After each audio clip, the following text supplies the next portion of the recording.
Good morning. Welcome to another edition of Inquisition Update. My name's Tom Fress, and I'll be your host for the next hour. You're listening to FirstAmendmentRadio.com. Thanks for tuning in, everybody. We're going to resume our reading and discussion of the book, The Global Vatican, by former U.S. Ambassador to the Holy See, Francis Rooney, a book that literally constitutes a boast that the Vatican controls foreign and domestic policy, not only for the United States, but for most of the governments of the world. And we've talked about many, many subjects in this book, all very, very enlightening subjects, proving the thesis of Inquisition Update that this new global government called the New World Order is going to be headed up by the papacy. And of course, Francis Rooney, being a devout Roman Catholic, appointed ambassador to the Holy See for the United States by President George W. Bush, wrote a book about his experiences, about some history, and about current events, or very, very closely current events within the span of time that he served as ambassador to the Holy See. And the point is made clear. This isn't the voice of a Protestant or an anti-Catholic bigot. This is from Rome's own mouth. And I think we can take it, except for the obvious deceptions and misleadings in this book, we can take it pretty much at face value.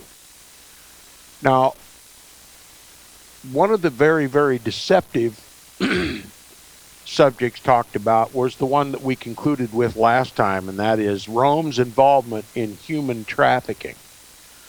Now, while the Vatican stands publicly opposed to human trafficking, the Vatican has been a historic trafficker of human beings, of men and women. And the sex trade is part of that human trafficking. Now, some would roll their eyes and say, I don't believe it, but that means you don't believe the Bible, because the Bible says in Revelation chapter 18, toward the end of the chapter, after enumerating all of the articles that the Vatican traffics, literally outlining all of commerce and trade throughout the world, at the very end it includes even the souls of men. And last time we reminded the listeners that the slave trade, particularly that which took place here in the United States in the early years of the founding of this country, was conducted by the Jesuits.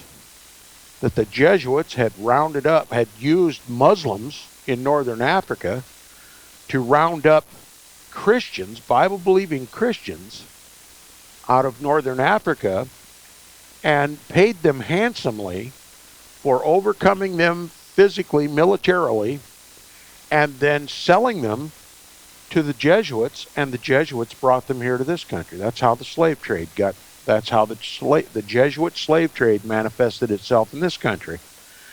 That's a subject that you won't hear anywhere. Who were the blacks that came to this country?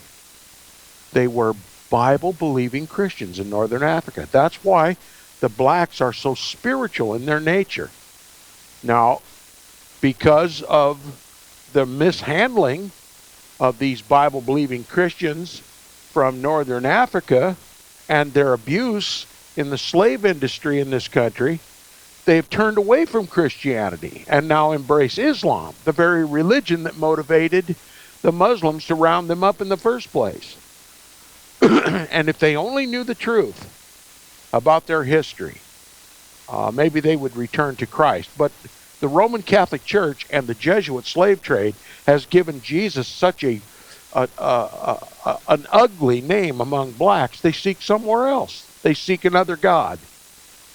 And this is why the blacks are so separate from the rest of this country, and try to maintain their own identity despite the fact that they live in America with the rest of us. They repudiate Christianity, and many of those who still embrace Christianity have embraced Roman Catholicism. Imagine the very Jesuits, the very Roman Catholic Church that enslaved them and brought them here, is now worshipped by these Roman Catholics, or these black people in the United States.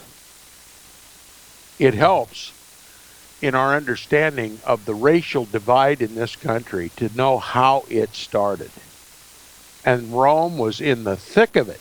The trafficking of blacks from northern Africa to this country was the business of the quote-unquote Holy See. Now, continuing in this discussion about human trafficking, we will continue where we left off last time. We're going to begin in the second full paragraph on page 174 of the book, if you're following along. It says, this is Francis Rooney speaking as ambassador to the Holy See. He says, the work we did with the Holy See on trafficking was motivated by, listen to this, human compassion for the victims, but also by a broadly shared commitment to the concept of inalienable human rights. Okay? So, according to Francis Rooney, the Holy See is motivated by human compassion for the victims of human trafficking. Now, how does that square with history? It's a lie. The Vatican runs the slave trade. Human trafficking is the business of the quote-unquote Holy See, or the Bible is a liar. Who are you going to believe? Revelation chapter 18 includes the souls of men as part of the traffic, the commerce of the Roman Catholic Church. Now he says, for the United States, the country which first explicitly encoded such rights as laws, joined the Holy See to assiduously and constantly curb violations of basic liberties around the world, wherever and in whatever form they arise. And it makes for a natural and potent alliance. So now you have the Holy See and the United States presumably on a global campaign to stop human trafficking. And what have we seen throughout this book? That the United States is literally the right arm of the Vatican. Now, do you think the leopard spots have changed? Or is the United States government and the Vatican together under the pretense, the public pretense of stopping human trafficking, are they literally running it together and profiting by it together? Well, let the Bible be the judge. Not popular belief, but the Bible. Okay? Now, they publicly pretending to be against human trafficking.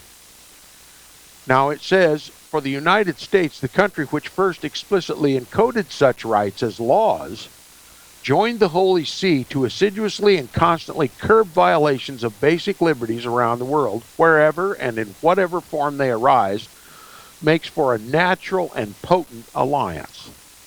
Okay? A natural and potent alliance with the Antichrist. Now he says the ultimate beneficiaries of Holy See U.S. cooperation are those fundamental freedoms which, once lost, are not easily regained. Is that what the facts of the Bible and history show us? The ultimate beneficiaries of Holy See U.S. cooperation are those fundamental freedoms which, once lost, are not easily regained. What was the business of the Holy See during all the inquisitions against Bible-believing Christians? Was it to preserve their natural rights? Freedom of speech? Freedom of religion? Freedom of conscience? Or was it to silence their protest against the Roman Catholic Church and their upholding of the written Word of God? They were silenced because they were telling the truth about the Roman Catholic Church and the papacy. They were Protestants long before the word was even coined. And they were killed by the Roman Catholic Church. Denied freedom of speech. Denied freedom of religion. Denied freedom of conscience. And they were denied their own heads. That's the history, the real history, the forgotten history of the Roman Catholic Church. Now the United States is closely allied with this monster in Rome. And this book pretends to portray both the Holy See and the United States government as benevolent and in defense of basic human rights. Are you losing your rights here in this country? Are you losing your right of freedom of speech, freedom of conscience, freedom of religion? I am. I am. And we're also going to be denied our heads.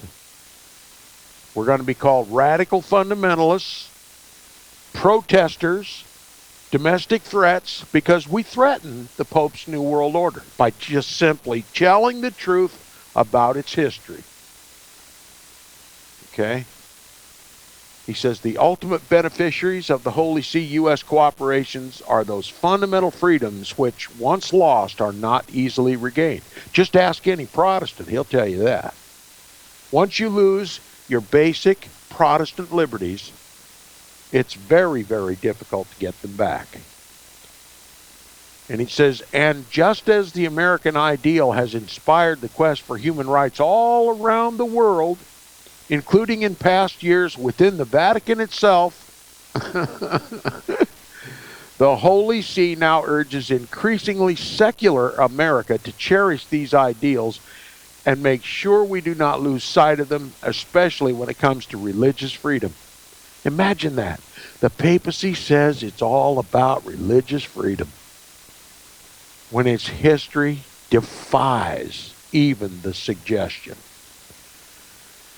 Now, it reminds us, as F.A. Hayek writes in his classic, The Road to Serfdom, that, quote, if the democracies themselves abandon the supreme ideal of the freedom and happiness of the individual, if they implicitly admit that their civilization is not worth preserving, they have indeed nothing to offer, unquote. Benjamin Franklin, with his inimitable gift of making complex ideas simple, put it another way, quote, those who would give up essential liberty to purchase a little temporary safety deserve neither liberty nor safety, unquote. And Benjamin Franklin, it's what he said is almost prophetic in what's happening today. Americans more than willing to give up their blood-bought liberties for a little security. National security. And they're going to get neither. All right, the issue of religious freedom happened to come into sharp focus just a month after my arrival in Rome, says the author.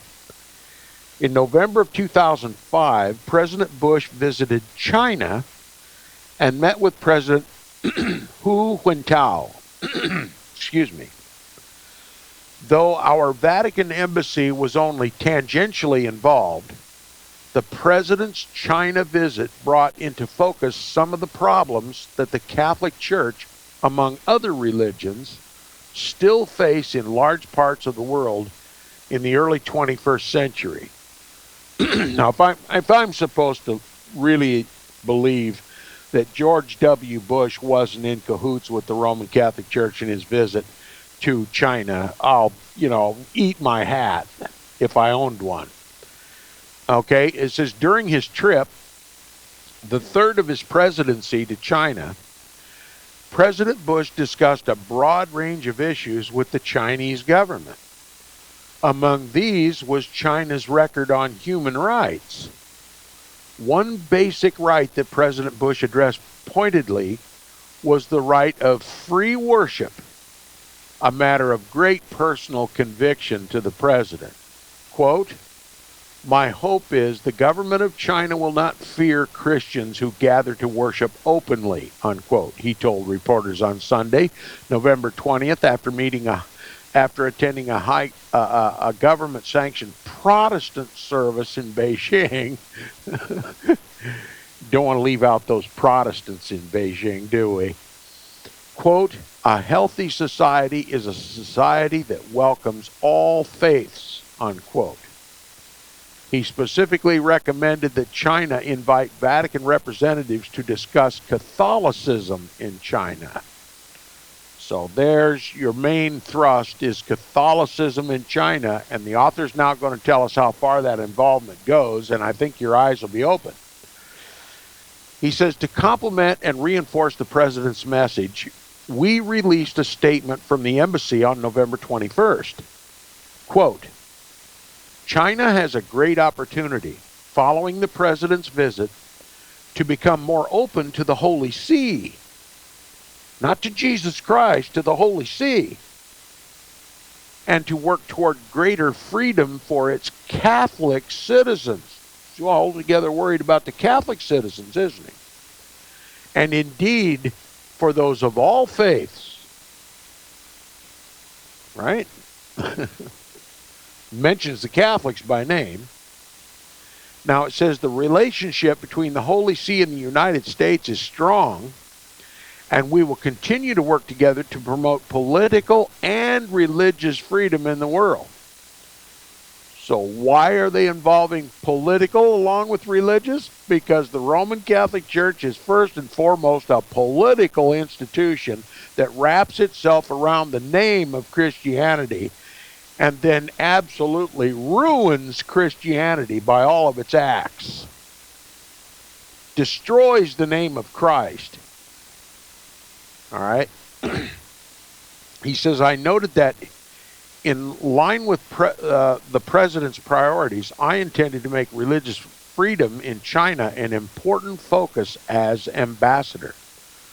So here is a U.S. ambassador to the Holy See, now going to be greatly involved in religious liberty for China. That is, religious liberty for Catholics in China. Is that what you would want a U.S. ambassador to the Holy See to be doing? He says, "I noted that in line with the president's priorities, I intended to make religious freedom in China an important focus as ambassador." That is, the U.S. ambassador to the Holy See.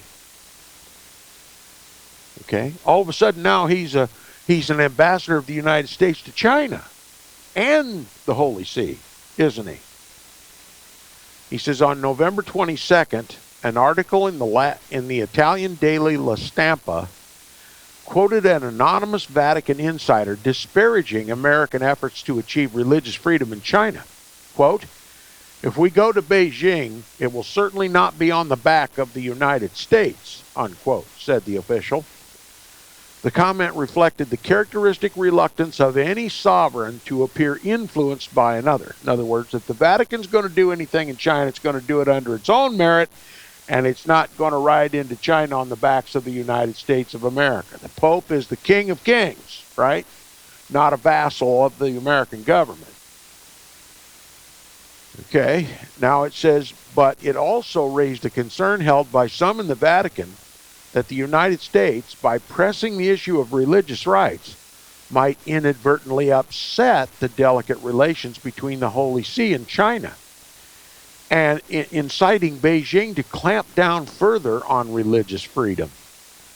So the Vatican's putting forward this notion that if Bush starts shooting off his mouth too much, the Roman Catholic Church might suffer as a result. Okay, so the papacy's going to speak for himself. Now he says, no Chinese leader would risk appearing to submit to the demands of an American president. A provoked Beijing might even make a special effort to prove its intransigence, and the Holy See would be among its targets. The Chinese government had already taken measures against the Vatican in September when Beijing refused permission for 4 Chinese Catholic bishops to attend a synod in Rome.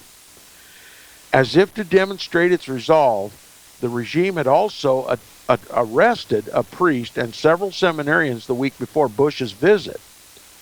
All right, what's this all about? Well, China, because of prior Jesuit involvement in China,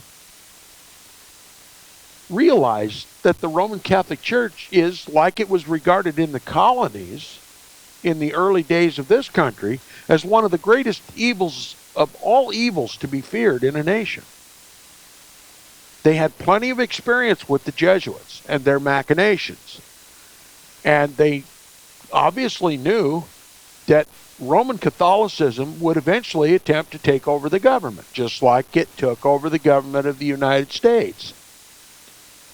And so the Chinese are fearful of Roman Catholicism and not wanting to deny people their religious rights. They simply want the Catholics of China not to have any communication with Rome.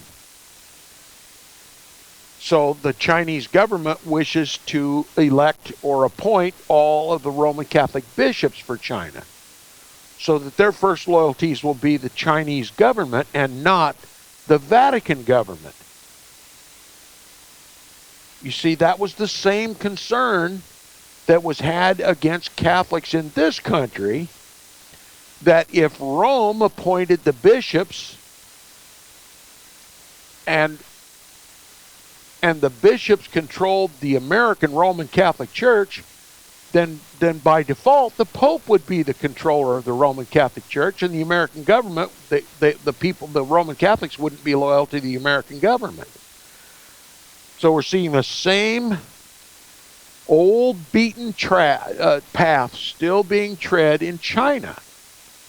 The natural fear of the Chinese government was that a foreign potentate could overthrow the government through the Roman Catholic Church in China. Now it says the Chinese government, now listen, let me back up a minute. He says the comment reflected characteristic reluctance of any sovereign to appear influenced by another, but it also raised a concern held by some in the Vatican that the United States, by pressing the issue of religious rights, might inadvertently upset the delicate relations between the Holy See and China, inciting Beijing to clamp down further on religious freedom. No Chinese leader would risk appearing to submit to the demands of an American president. A provoked Beijing might even make a special effort to prove its intransigence, and the Holy See might be among its targets. The Chinese government had already taken measures against the Vatican in September when Beijing refused permission for 4 Chinese Catholic bishops to attend a synod in Rome. As if to demonstrate its resolve, the regime had also arrested a priest and several seminarians in the week before Bush's visit. So it's significant that Beijing predicted that Bush and the Roman Catholic Church were in cahoots. So they arrested these Roman Catholic bishops. Excuse me. He says the history of the Catholic Church in China. This is really the gist of all of this. This is going to remind you of the colonial period in the United States. It says the history of the Catholic Church in China reaches back to the arrival of the Jesuit missionary Matteo Ricci in Macau in the late 16th century. Nearly 4 centuries later, in 1951, the Chinese Communist government ordered Catholics to cut themselves off from Rome. You suppose 400 years of Jesuit machinations finally taught China a lesson, just like it should have taught America a lesson? We'll be back right after the message. You're listening to Inquisition Update on First Amendment Radio.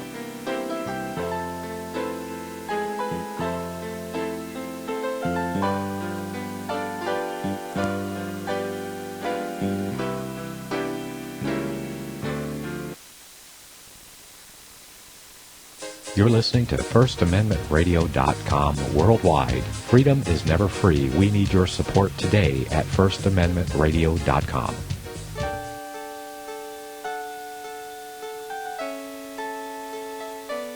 The program you are listening to is 100% sponsored by you, the listener, on this First Amendment Rights Media channel.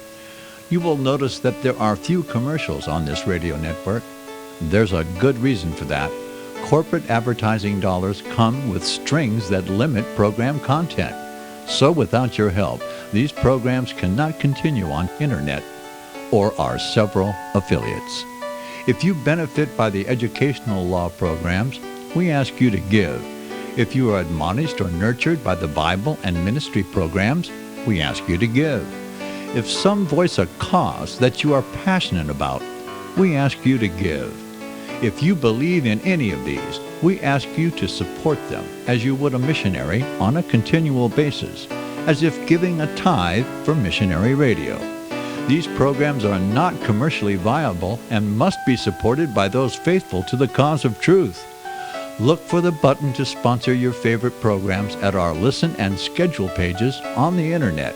Then, when you subscribe, we will send you the last quarterly MP3 CD of that program immediately, and continue to do so with each new quarter. We will also give you unlimited archive access to all of our programs.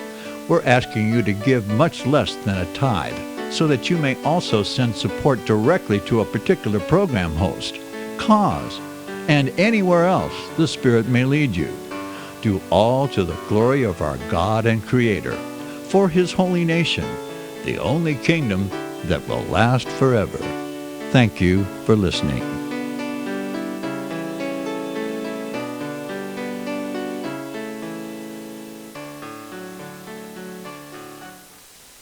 Since the beginning of time, kings have sought it, nations have fought for it. It has been traded, it has been borrowed, it has been purchased, it has been stolen. There's a reason for it. To secure the blessings of liberty to ourselves and to our posterity, invest with the security of gold and silver. Call Discount Gold and Silver Trading at 1-800-375-4188 or visit discountgoldandsilvertrading.net. Listen to Financial Survival with your host, Melody Cedarstrom, right here on FirstAmendmentRadio.com at 4 p.m. Eastern or 1 p.m. Pacific Time. Visit discountgoldandsilvertrading.net or call Discount Gold and Silver Trading at 1-800-375-4188. Toll free, 1-800-375-4188.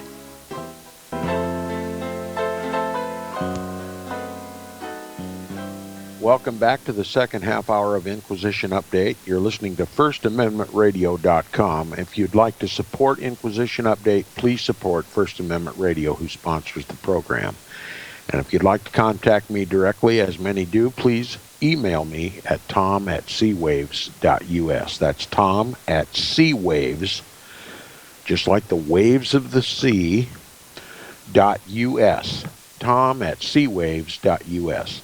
Now, we're getting into Vatican or Jesuit relations in China, and it's a mirror image of every other mission the Jesuits have made to foreign countries. First of all, they enter the country under disguise. Finally, they influence the government by building universities that caters to the ruling class. They educate the children of the ruling class of the nations that they are infiltrating. And in addition to educating their children, they help to establish foreign trade for that nation. So they flatter the leadership of every nation by giving the best education to their children, giving them a strong advantage to remain in the ruling class and to perpetuate the dynasty of that nation, and at the same time ingratiate themselves to this government by opening up trade to the rest of the world. The great traders of the world are the Jesuits. Okay? They established trade with every nation, and obviously China benefited from that, as she does so even today. As a matter of fact, most of the material goods that used to be produced in this country have now been replaced with Chinese goods.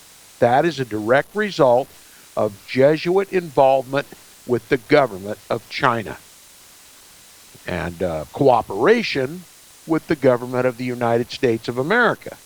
And all of it has a purpose, and I'll just skip to the end. What you're seeing today in China's apparent new aggression in the Middle East and toward the United States, you can bet belongs in the lap of the Jesuit order. And the Jesuit machinations continue. We see it on the news, in the newspapers and in the press today, only the Jesuits are never mentioned. And it's the Jesuits who have drugged Russia and China into the fray in the Middle East, and they have an objective. It might possibly be that someone in the Chinese government has read some Protestant books and has understood the machinations of the Jesuits throughout their history. And, well, we'll just have to wait and see what happens. But Bible prophecy is going to be fulfilled, and the Jesuits are all about dummying up a reenactment of the 70th week of Daniel. Okay, the 70th week of Daniel being fulfilled by Jesus Christ perfectly and completely 2,000 years ago is now being recreated on the stage, the global stage called Jerusalem and Temple Mount. And the Vatican, together with the United States government and Russia and China, are all working toward that end. And you can thank the Jesuits for the greatest deception since the Garden of Eden. Now, we've talked about the early involvement of the Jesuits in China. Right after their foundation, the Jesuits went right to work building missionaries in the East, India and China. And it says nearly 4 centuries later, in 1951, the Chinese Communist government ordered Catholics to cut themselves off from Rome. So China has figured out that Rome is, well, not what it professes to be. And it's one of the greatest of evils to be feared in any nation. So the Chinese government believes that Rome is interfering by controlling. Listen, Roman Catholic canon law demands that every Roman Catholic, no matter where he lives, answers first to the Pope. All right? A foreign potentate. That's a threat to the government of every land. Just like it's a threat here in the United States of America. This is exactly what incited the Protestants against the Catholics in the early founding of the country. They knew enough of the history of the Roman Catholic Church to know what the Roman Catholics would ultimately pose in this country. A threat to Protestants and a threat to our Protestant government. It was intended that Protestantism would regulate affairs in the United States, not the Pope. And now China's got the same concerns, and they doesn't want the bishops of the Roman Catholic Church to have any communication with Rome. Look, just like the colonists in this country didn't want the Pope interjecting himself into the domestic affairs of the colonial period. And it's just the same old story being told over and over and over. Any land where the Jesuits have established missionaries have eventually suffered the same consequences. As a matter of fact, this was the very reason why the Jesuits were suppressed by the papacy. The Jesuits became so rambunctious and interfering in the domestic affairs of other nations that even Roman Catholic nations demanded that the Jesuits be disbanded. And that's what Pope Clement XIV did. Now, then the papacy realized that it couldn't survive, that the advancement of the New World Order was attributable to the Jesuits, and it had to ingratiate itself back into the Jesuit leadership, and so they reestablished the Jesuits.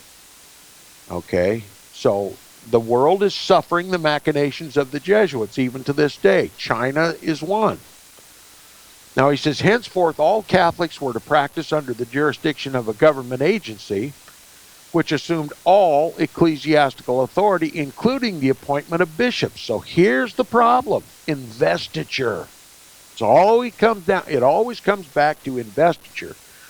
The Roman Catholic Pope demands that the hierarchy of the Roman Catholic Church in every land be appointed by the Pope and not the government. So it has all to do with loyalty. And China knows the problem and wants the bishops of the Chinese Roman Catholic Church to be appointed by the government and not the Pope. He said the government essentially claims, as it does to this day, the right of investiture. Needless to say, this was unacceptable to the Pope, just as it had been unacceptable to popes throughout the centuries. Okay? It's always a violation of the divine right of the Pope if a civil government, which is supposed to serve the papacy, gets to appoint the bishops and not the Pope. All right? In 1958, Pope Pius XII excommunicated all Chinese bishops not approved by Rome. Okay? If a foreign Roman Catholic Church allows the government to appoint the bishops, they are ipso facto excommunicated. They're automatically excommunicated from the Roman Catholic Church. And that implies eternal damnation. Excommunication means separation from the church, and Roman Catholic canon law teaches that you cannot have God as Father unless you have Rome as Mother. So the flames of purgatory and hell will be your home if you're excommunicated from the Roman Catholic Church. So Pius XII, as all Roman Catholic popes have done, has excommunicated those who do not answer to the Pope. Does that say anything about Protestants? True Protestants don't answer to the Pope, not knowingly. And so they're ipso facto excommunicated by the Pope of Rome. You know, I wear that one as a badge.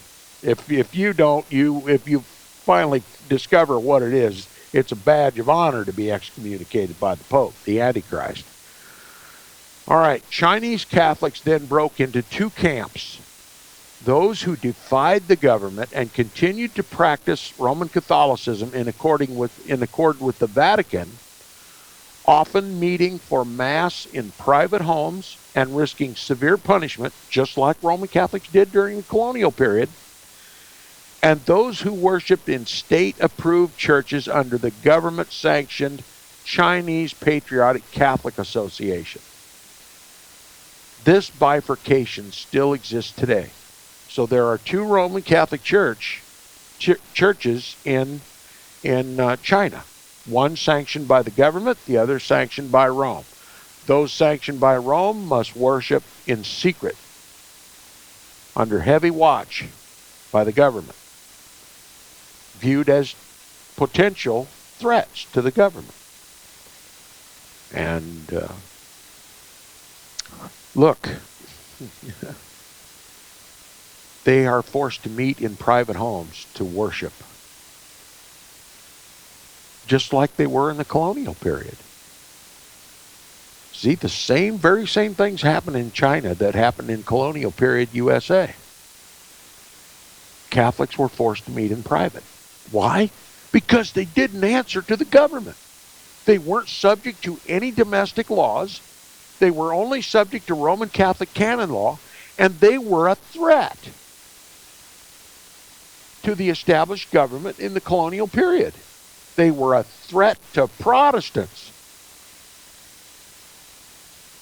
The Roman Catholics in this colony were expected by the Protestants to do what Roman Catholics have always done throughout the centuries, is to elevate the papacy to a controlling entity in the country. That if the United States was ever going to be great, it was only going to be great if the Pope was relegated to insignificance in this country. Look, and John Carroll recognized that as long as the papacy was allowed to appoint bishops, as long as the papacy was allowed to dictate to Roman Catholics in the colonial period, Roman Catholicism would forever be suppressed. So Jesuit John Carroll, the first U.S. bishop to the Roman Catholic Church, was appointed by someone other than the Pope. And he wrote letters to the Pope saying, if we are going to survive in the colonies, you have to let the American Roman Catholic Church govern itself. And so the Pope, for a period at least, butted out. And the American Roman Catholic Church survived and has grown to the position it is today. And now the papacy is free to even come to this country and lecture the government. Now, China doesn't want that to happen in China. China understands something that Americans have forgotten. They don't want the Pope dictating politics in China, just like the Pope dictates policy in the United States of America. Okay, now you can say what you want about communism, you can say what you want about the Chinese. At least they have the common sense to realize that this Pope is no help in the world. Would to God that the United States of America would comprehend this, as it once did during the colonial period. All right, he says, Pope Pius XII excommunicated all Chinese bishops not approved by Rome. Chinese Catholics then broke into two camps, those who defied the government, the Chinese government, and continued to practice in accord with the Vatican, often meeting for Mass in private homes and risking severe punishment, and those who worshipped in state-approved churches under the government sanction of Chinese Patriotic Catholic Association. All right. And you want to know what the equivalent of a state-approved church is here in the United States? A state-approved church in the United States of America, as if there ever should be such a thing. It's every church that holds a 501c3 tax exemption from the IRS. Those are state-sanctioned, state-sponsored churches. They are government-run churches. The government lays restrictions on what can and can't be preached from the pulpits of these churches. And guess what? They're not allowed to oppose Rome in their churches. Why? Because Rome is all about politics. And so these 501c3 churches are not to involve themselves in the business of politics. The 501c3 simply guarantees that Rome's going to control domestic policy in this country. And the state-run 501c3 churches are cooperating with it. You see, in a 501c3 church, Tom Friess couldn't come to speak because it would be laying out before the people the case against Rome because of their involvement, their domineering involvement in the government of this country. Not only Congress, who invites the man of sin to come and preach, but the Roman Catholics that dominate the Supreme Court. And those who run the Federal Reserve Bank and run the economy of this country. The likes of Tom Friess would never be invited in a 501c3 church to come and speak candidly about the research I've done over the last 15 years. It would be considered politically incorrect. The 501c3 tax exemption would be thrown out by the IRS, and that church would have to pay all back taxes. And if the church couldn't pay those back taxes, then the IRS would hold the individual board members of that church liable for the past taxes. Now, if anything, the 501c3 churches would do whatever they could to discredit me, so that no one in the 501c3 church would ever hear me speak, whether in their church or not. Because if I am allowed to speak freely about the 501c3 and what advantage it ultimately lends to the papacy and the Roman Catholic Church, well then the parishioners in those churches would finally realize that their churches are sellouts to the Antichrist. And that would lead to a flood of Bible-believing Christians flooding out of the churches, seeking liberty to preach the truth about Rome. And that's why Inquisition Update is persecuted from every corner. Catholics and Protestant evangeli-bellies alike criticize Inquisition Update, want him silenced. They won't let me speak on ham radio. If I get on ham radio and start talking about these things, they come out of the woodwork to jam my signal so nobody can hear me. Catholics and evangeli-bellies together. 501c3 papists all together jamming me so nobody can hear what I have to say. And that isn't the beginning or the end of the persecution. You tell the truth, you're going to come under fire. And so, but we preach on. We preach on because we have to. This country, if it ever has a future in Christ Jesus, has to return to its Protestant beliefs. If it ever wants its liberties restored, it must kick the tyrant out of this country, lock, stock, and barrel. And that will never happen until they learn who the tyrant is. And it's the papacy. And this book literally verifies what I'm telling you. And it's written by a Roman Catholic. Not some anti-Roman Catholic bigot. Okay, the Catholic Church in China is divided. Those who are loyal to the government, those who are loyal to the papacy. Those who are loyal to the papacy must worship in private and in secret. Otherwise, they run afoul of the government and they risk being imprisoned. Now, it says the positions of both the Chinese government and the Vatican are forcefully stated and seemingly intractable. China is determined to control the church inside its borders, while the Vatican is determined to maintain final authority on all church matters everywhere. Let me read it again. If you think this book isn't a tell-all, here it is again. Listen.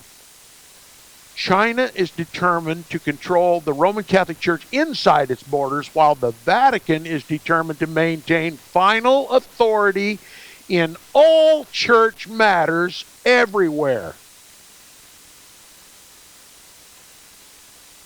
That's why he calls this book the Global Vatican. And the Vatican's control over your church is manifest by its having a 501c3 tax exemption. Is it okay with you that your Protestant church is literally run by the Vatican? That your evangelical church is controlled by the Vatican? Is that okay with you? Is it okay with you that the government of the United States is controlled by the Vatican? As this book clearly demonstrates, is that okay with you?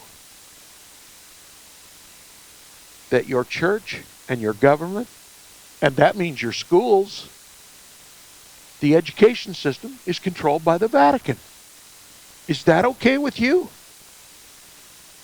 It's not okay with Inquisition Update. It's not okay. The man of sin controls everything in this country. The man of sin. And they call this a Christian nation?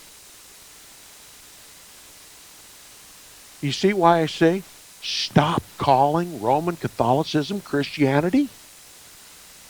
It's not Christianity. It's counter-Christianity. Do you think the Chinese government may have an idea that Rome is not to be trusted? Then you must ask yourself the question, why does America not only trust Rome, but works hand in hand with Rome, both domestically and foreign? He says, particularly when questions of authority are at stake, Beijing and Rome are in conflict. A significant example of this came along shortly into my ambassadorship in March of 2006 when the Holy See elevated Joseph Zen-Zakun, Archbishop of Hong Kong, to cardinal.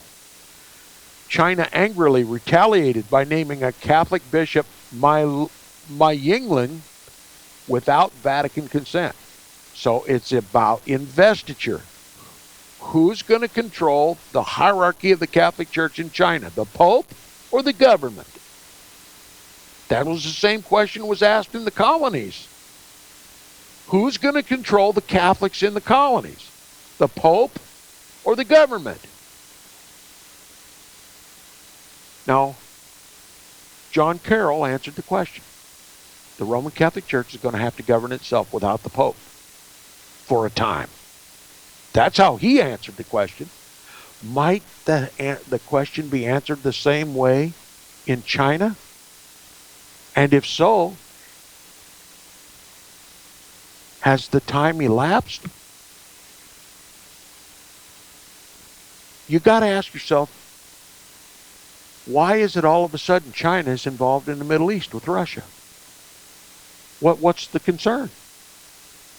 You have to at least suspect Jesuit influence in the Chinese government.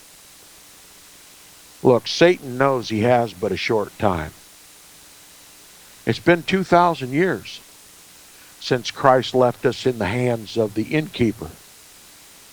The 2 days pennies have been spent. The Good Samaritan is about to return.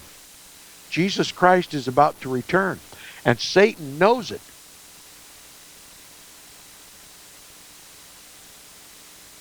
And Jerusalem is going to be the focus. The great day of God Almighty is upon us. He says, if the relationship between these two ancient powers sometimes seems hopeless, China and the Holy See have actually found ways to accommodate each other over the years. The Vatican has explicitly disavowed government-appointed bishops, but has tacitly accepted most of them. The Chinese have explicitly outlawed the underground church, but usually turn a blind eye to its members, so long as they worship discreetly, much as early American colonies like Maryland turned a blind eye to their Romanists and Papists, so long as the offenders kept their religion to themselves. You see the similarities? It's even acknowledged by this author, Francis Rooney, former ambassador to the Holy See. We'll be back tomorrow to continue our discussion of the book, The Global Vatican.